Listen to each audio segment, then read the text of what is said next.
पाकिस्तान से एक नौजवान को किस तरह से मल्टीनेशनल कंपनी ने ऑफ़र करके यहाँ बुलाया, वीज़ा लगवा के दिया, रहायश दी, गाड़ी दी, उसके साथ इस वक्त भाई 12-13 लाख रुपए पाकिस्तानी कमाने वाला ये नौजवान है। आज मेरे साथ सिंध से एक ऐसा नौजवान है पाकिस्तान से जिसने यहाँ आकर कंपनी में ना सिर्फ काम किया लेकिन अपने मेहनत से एक ऐसी मंजिल हासिल की जिसका वो तस्वर भी नहीं कर सकता था। बहुत सारे लोगों के साथ चीट हो रहा है, धोखा हो रहा है, मुख्तलिफ फ्रॉडी कंपनियां उनको ऑफ़र लेटर्स भेज रही हैं कि वीज़ा भी लगवा देंगे, ये कर देंगे और आप बस हमें $200 भेजो, $300 भेजो। कहीं कहीं तो ये हो रहा है कि एक दुबई से दोस्त ने मुझे कहा कि मेरे सही तकरीबन $12,000 निकले हैं इनाम में, वो मुझे बैंक से निकलवा के दें, जबकि वो दुबई की बैंकों में रुल के थक गया। लेकिन अभी तक उसको यकीन नहीं आ रहा कि वो चीट है, वो उनके साथ फ्रॉड हो रहा है, लेकिन वो फिर भी कोशिश कर रहा है कि नहीं ये मेरी कोई लक लग गई है, लॉटरी लग गई है। तो वो चाह रहा है कि 10,000 उनको दरहम भेजे और वो पैसे ले। तो उससे जो ये फ्रॉड कर रहे हैं वो उनसे मज़ीद पैसे मांग रहे हैं कि आप वो पैसे दो, उसके बाद हम आपको ये रकम भेजेंगे लॉटरी वाली। तो मैंने उसको कहा था कि भाई आप ऐसे करें कि जो आपकी लॉटरी निकली है उससे वो 10,000 दरहम या $10,000 जो भी निकालने वो निकाल के बाकी रकम आपको दे दें। मगर भाई उसको बात समझ में नहीं आ रही। इसी तरह से एक और लड़का है, कल परसों मुझे उसने एक लेटर भेजा कि यूएस की एक कंपनी है, पेप्सी का कोई डायरेक्टर है, वो उसको ऑफ़र कर रहा है कि तुम इधर आओ जॉब करो। और हालांकि उसकी कोई क्वालिफिकेशन भी नहीं है, स्किल्स भी नहीं है, उसके बावजूद उसको वो लेटर भेज रहा है और उनसे मांग रहा है $200। तो फ्रॉड पे फ्रॉड हो रहे हैं। मैं बहुत सारे लोगों को बोल चुका हूं कि भाई इन चक्करों में नहीं पड़ो। ये जो मोहम्मद अहमद है ना, ये एक समझेंगे एक मिसाल है, अपनी मेहनत के ज़रिए यहाँ पहुँचा है, कंपनी ने खर्चा किया है, रहायश दी है और इस वक्त पाकिस्तानी रुपयों में अगर बात करें तो 13 से 14 लाख रुपए सैलरी उठा रहा है। 3 महीने इसको हुए और इजीली वो यहाँ पहुँचे हैं ह्यूस्टन अमेरिका में। वेलकम आपको, आप आए। उस दिन आपसे वीडियो नहीं बना पाया। तो मोहम्मद ये बताओ कि कैसे पहुँचे हो, क्या तरीका अपनाया? मैं पहले कराची में जॉब कर रहा था ऑडिट फर्म में। हमें जब सीए में होते हैं तो आपको आर्टिकलशिप करनी होती है किसी फर्म में। तो जब मैंने वहाँ पे कराची में आर्टिकलशिप अपनी पूरी की, 3.5 साल की बेसिकली आर्टिकलशिप होती है, उसके बाद फिर मुझे यहाँ पे ऑफ़र मिली जो सीए से रिलेटेड एक यहाँ पे one of the top firms in the world है। तो उन्होंने मुझे ऑफ़र की और फिर जो है उन्होंने ऑफ़र करने के बाद मुझे जो है मेरा इंटरव्यू कंडक्ट किया, फिर सारी स्क्रीनिंग हुई। फिर उन्होंने मुझे अपने जो उनके क्राइटेरिया थी उसमें देखा कि मैं मीट कर रहा था, क्योंकि मैंने जो है एक यानी कि एक हाई लेवल एजुकेशन ली हुई थी कराची में। बेसिकली अभी मेरे 2 पेपर रहते हैं सीए के फाइनल के, जो कि मैंने देने हैं दिसंबर में। उसके अलावा जो है जब उन्होंने मेरी सारी स्क्रीनिंग की, मेरा एक्सपीरियंस देखा, मैंने फिर जो है जब मैं सीए में था तो मैंने सेकॉन्डमेंट भी की सऊदी अरेबिया में, वहाँ पे भी एक अच्छी फर्म में सेकॉन्डमेंट की। उसके बाद फिर उन्होंने मेरा प्रोफाइल देखी, मेरी सीवी देखी, मुझसे इंटरव्यू कंडक्ट किया। उसके बाद उन्होंने मुझे यहाँ पे ऑफ़र की जॉब की। फिर जब उन्होंने मुझे ऑफ़र की तो फिर उन्होंने सारे मेरे डॉक्यूमेंटेशन भी खुद अरेंज करवाए, मेरे सारे जो भी इमिग्रेशन के प्रोसेस होते हैं वो सारे खुद करवाए। उन्होंने मुझे वहाँ से डॉक्यूमेंट सेंड किए। फिर जब डॉक्यूमेंट सेंड किए, जब मेरा यहाँ पे वीज़ा अप्रूव हुआ, उसके बाद जो है मुझे वहाँ से उन्होंने टिकट भेजी और उसके बाद मेरी सारी रिहाइश और मेरा जो है खाना पीना वगैरह था और उन्होंने मुझे अरेंज करके दिया। फिर गाड़ी वगैरह भी अरेंज करके दी। तो फिर वहाँ से फिर जो है मैं यहाँ पे ह्यूस्टन डायरेक्टली दोहा से, कतर से, फिर मैं डायरेक्ट यहाँ पे ह्यूस्टन पहुँचा और अभी मुझे तकरीबन 3-3.5 महीने हो चुके हैं और मैं अपना काम कर रहा हूँ यहाँ पे ऑडिट फर्म में ही हूँ, ऑडिट फील्ड में ही हूँ और अल्हम्दुलिल्लाह बहुत अच्छा एक्सपीरियंस मेरा यहाँ तक अभी तक। कितनी सैलरी है? सैलरी मतलब अच्छी है, लेकिन पाकिस्तानी 12-13 लाख बन जाती? अल्हम्दुलिल्लाह इतनी उससे ज़्यादा बन जाती है अल्हम्दुलिल्लाह। अच्छा, और यहाँ आने के बाद आपको जब उन्होंने ऑफ़र की तो आपको यकीन आ रहा था कि ये वाकई और मतलब रियल ऑफ़र है या फेक है? नहीं, ऑब्वियसली हमारी जो फर्म है वो one of the top firm in the world है, तो फेक का तो सवाल ही पैदा नहीं होता कि नहीं। अभी तो जैसे बंदों को पेप्सी वाले भेज रहे हैं मुख्तलिफ जाली बना के और इस तरह से फिर पैसे मांगते हैं, तो आपसे क्या मांगा? नहीं, मुझसे कुछ भी नहीं मांगा। मेरा तो बगैर हमारा पोर्टल है। तो आप लोगों को बताएं ना कि किस तरह से असल चीज़ होती है, असल ऑफ़र किस तरह से आती है और फेक लोग कैसे लूटते हैं लोगों को। देखें, जो असल ऑफ़र आएगी वो हमेशा आपको जो है वो उनकी जो ऑफिशियल वेबसाइट्स हैं या ऑफिशियल पोर्टल हैं उनके थ्रू आपको ऑफ़र आएगी। अगर उसके अलावा आपको कहीं से ऑफ़र आती है, कोई थर्ड पर्सन आपको कहता है कि यार आप जो है इतने पैसे दे दो या इतना ये सब कुछ दे दो तो हम आपको बुला लेंगे, तो ऐसा कुछ भी नहीं होता। देखें, आने के लिए जो है एक तो ये होना चाहिए कि जो आपका सोर्स है वो सोर्स आपका ओरिजिनल होना चाहिए। सोर्स से मतलब ये है कि जो आपको बुला रहा है उसकी क्रेडिबिलिटी देखें कि वो कितनी क्रेडिबिलिटी है, उसकी क्या इमेज है, उसकी क्या गुडविल है, उसकी क्या वैल्यू है उस पर्टिकुलर मुल्क में, भले अमेरिका या कोई भी जगह हो। तो कौन से वीज़ा पे आए हैं आप? मैं आया हूँ L1 पे। L1 क्या होता है? ये होता है इंटर कंपनी ट्रांसफ़र वीज़ा होता है कि जो एक ही कंपनी, जो मल्टीनेशनल कंपनीज होती हैं, जैसे हमारी कंपनी जो है दुनिया के हर मुल्क में, तो उन्होंने जो है मुझे ऑफ़र किया, तो मतलब इंटर कंपनी ट्रांसफ़र होता है कि एक कंपनी से दूसरी कंपनी में अगर वो बंदा स्किलफुल है, उसके अंदर स्किल्स हैं, तो वो बंदा दूसरी कंपनी में, उसी कंपनी की जो ब्रांच है यूएस में या कहीं भी, तो वो इजीली ट्रांसफ़र कर सकता है इंटर कंपनी ट्रांसफ़र। तो मोहम्मद ये बताएं कि आप इस वक्त मतलब 12-13 लाख पाकिस्तानी पैसे ले रहे हैं, और आपके साथ कितने और पाकिस्तानी नौजवान हैं, या इंडिया से कितने हैं?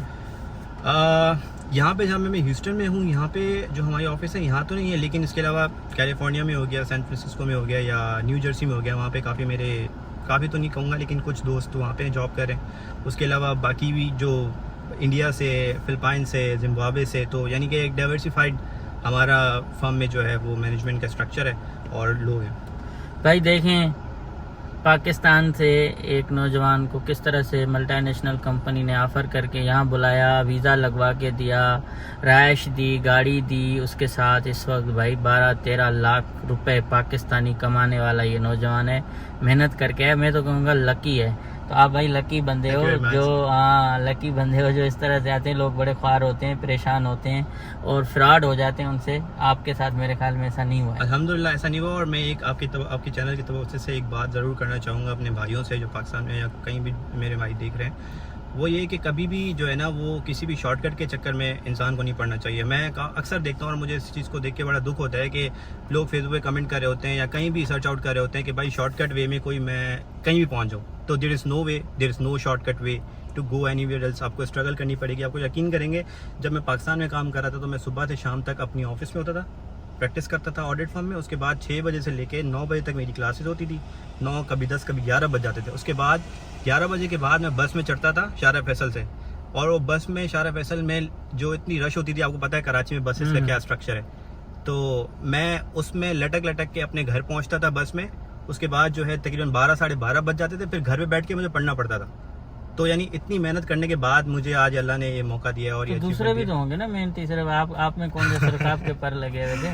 देखिए, मेहनत के साथ साथ आपका एक नसीब का फैक्टर भी होता है। हाँ, तो ये सिफारिश थी तगड़ी? नहीं, कोई सिफारिश नहीं है। ये 100% बता दूं कि ऐसी कोई बात नहीं होती। आपको पता है सिफारिश का जहाँ तक ताल्लुक है, वो सिर्फ मतलब कुछ रिस्ट्रिक्टेड। कितने पैसे लेके आए थे आप? मैं तो कुछ भी नहीं लेकर आया था। मैं $500-600 सिर्फ अपनी एहतियातन लेकर आया था। बाकी मुझे सारा स्पॉन्सर। ये वाली गाड़ी भी आपकी है? सामने खड़ी है? नहीं, इसके पीछे वाली गाड़ी मेरी ब्लैक कलर। अच्छा, ब्लैक कलर। तो गाड़ी भी ले ली? हाँ जी, अल्हम्दुलिल्लाह गाड़ी भी ले ली। यहाँ ले ली? पाकिस्तान में ले सकते थे? नहीं, ऑनेस्टली नहीं। क्योंकि पाकिस्तान में जो बाइंग पावर है बंदे की, वो बहुत कम होती है। अब सैलरी बंदे की होती है 80-90 हज़ार। उसके बाद अब गाड़ी की आपको अगर प्राइस पता चले, गाड़ी की 20 लाख 30 लाख प्राइस है, तो सारी जिंदगी तो बंदा या तो खाए या पैसे सेव करके 25-30 साल बाद एक गाड़ी खरीदे। तो और इधर अल्हम्दुलिल्लाह ये कि आपकी जो परचेजिंग पावर है वो बहुत अच्छी हो जाती है, क्योंकि आपको एक अच्छी हैंडसम सैलरी मिलती है। उसके बाद आपके पास जो बाकी जो ज़िंदगी की जितनी भी एक ख्वाब होता है बंदे का जीने के लिए, वो सारी आराम से मिल जाती है, क्योंकि आपकी बाइंग पावर यहाँ पे अच्छी है। तो डिफरेंस बिटवीन अमेरिका और पाकिस्तान यही है, या दूसरे मुल्कों में, कि पाकिस्तान में जो बंदे की बाइंग पावर है, इवन वो एक एग्जीक्यूटिव लेवल पे भी होगा, तो उसकी शुरू में सैलरी बहुत लिमिटेड होगी।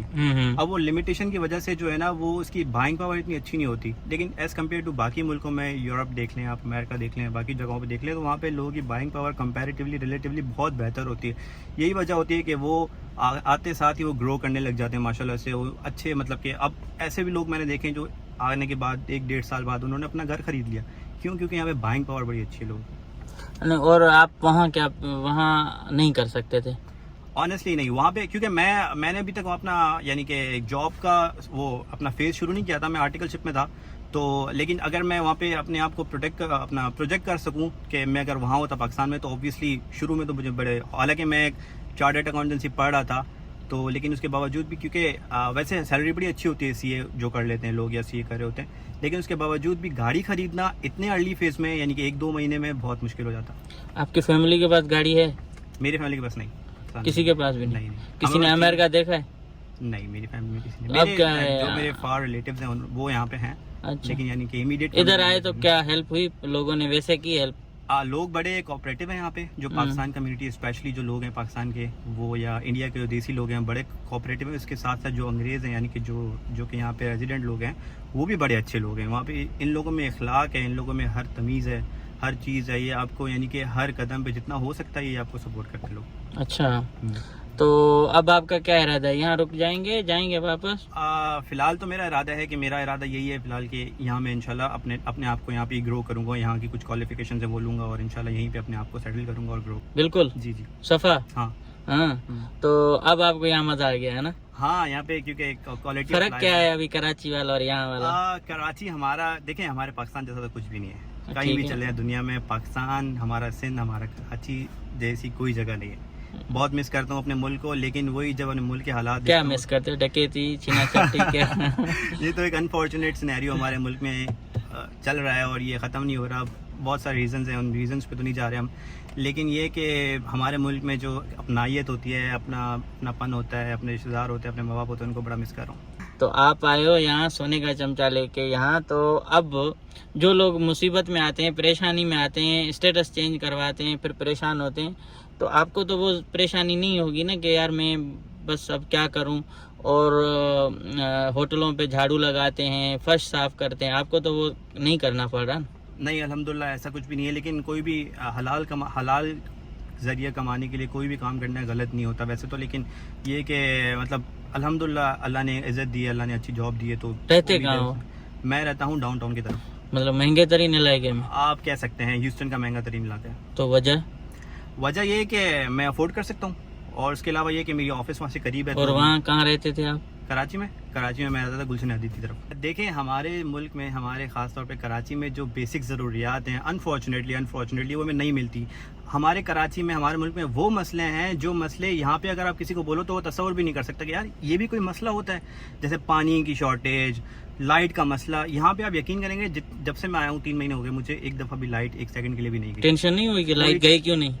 हो ही ना, मैं सोचता था कि यार अभी लोड शेडिंग का टाइम होने वाला है, क्योंकि कराची में हमारी रूटीन थी यार अभी लोड शेडिंग का टाइम। अरे मैं तो अमेरिका में बैठा हूँ, यहाँ पे कौन सी लोड शेडिंग है। तो खैर पानी नहीं आए नल में और आदमी बैठा रहे। और आपको पता है यहाँ पे नलके का पानी भी आप पी सकते हो, इतना साफ पानी अच्छा। होता है। और यहाँ पे जो यहाँ पे जिप कोड्स हैं, अगर आप गूगल पे जिप कोड लिखो आपको बता देगा उस पानी कहाँ से पानी आ रहा है और कितना साफ पानी है, बता देते हैं ये? हर चीज बताते हैं यहाँ पे। क्यों बता रहे हैं इतना? क्योंकि भाई वो यहाँ पे वो लोग के हर इंसान को एक इंसान समझते हैं, हमारे मुल्क में भी समझते हैं, लेकिन यहाँ पे इंसान की कदर है, हर इंसान, एक इंडिविजुअल इंसान को कदर की नजर से देखा जाता है। बाकी इंसान की आपने एक वीडियो भी बनाई थी जो जानवरों का आपने पार्क दिखाया था, तो मतलब जानवरों का भी पार्क है, जानवरों को भी नहलाने की जगह है, तो यानी कि हर इंसान की, जानवर की, हर चीज की, हर जानदार की एक कदर है, एक अहमियत, एक वैल्यू है जो कि उन्होंने। अभी आप नौजवानों के लिए क्या कहेंगे?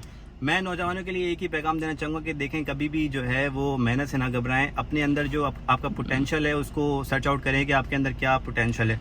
वंस के आपने जब अपना पोटेंशियल सर्च आउट कर लिया तो उसको एक्सप्लॉइट करने की कोशिश करें। मैं अक्सर देखता हूँ अनफॉर्चुनेट ऐसा होता है कि हमारे मुल्क में जो नौजवान नस्ल है वो गलत चीज़ों में लगी हुई है, यानी टिकटॉक हो गया या मतलब फजूल चीज़ें में रातों को जागना, दिनों को सोना, फिर शाम को फेसबुक पे कमेंट करके पूछना कि किसी को कोई अगर कहीं बैठा हुआ है तो पूछना कि यार हम कैसे आ सकते हैं। भाई इस तरह नहीं आया जा सकता, आपको मेहनत करनी पड़ेगी। आपको जो है ये नहीं कह रहा कि बिल्कुल ही सब कुछ छोड़ के मेहनत करने लग जाओ, नहीं, सब चीज़ों को बैलेंस रखो, मेहनत भी करो, घूमो फिरोगी, हर चीज़ करो। जब मैं सीए में था तो मुझे लोग कहते थे कि आपको अपनी सोशल लाइफ ख़त्म करनी पड़ेगी, हालांकि मैंने अपनी कोई सोशल लाइफ ख़त्म नहीं की। मैं शादियों में भी जाता था, मैं दोस्तों में मिलता था, लेकिन हाँ मैंने बैलेंस रखना सीखा।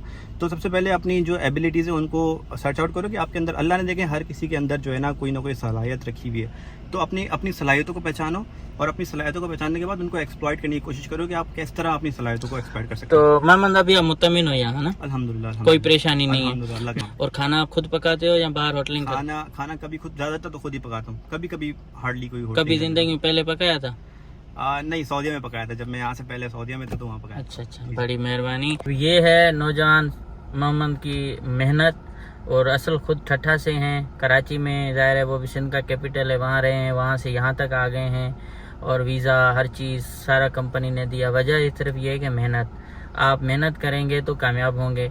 तो मेरा आज का जो व्लॉग था वो मैंने इसके लिए बनाना था, हमें जाना था किसी और शहर, मगर हम जा नहीं पा रहे, देर हो चुकी है, तो मैंने कहा भाई मोहम्मद की बातें जो है ना यहीं बता दूं, ताकि आप लोग ख़ास तौर पर नौजवान जो हैं वो मोटिवेट हों और कोशिश करें। ज़रूरी नहीं है यूएस है, बहुत सारे ममालिक और भी हैं, ऑस्ट्रेलिया है, यूके है, यूरोपियन कंट्रीज़ हैं, तो वहाँ भी जा सकते हैं, मगर इनकी तरह कि भाई आप शॉर्टकट ना ढूंढें और मेहनत करें। तो मुझे खुशी हुई आप आए दूर Thank से, you very much. और मैं चाह रहा था कि आज चलते हम घूमते जी बिल्कुल। और हम फेरी के अंदर जाते, लेकिन अब नसीब नहीं है मेरे ख्याल में। अगर कल छुट्टी होगी तो कल देख लेंगे, आज तो हम जा नहीं पा रहे।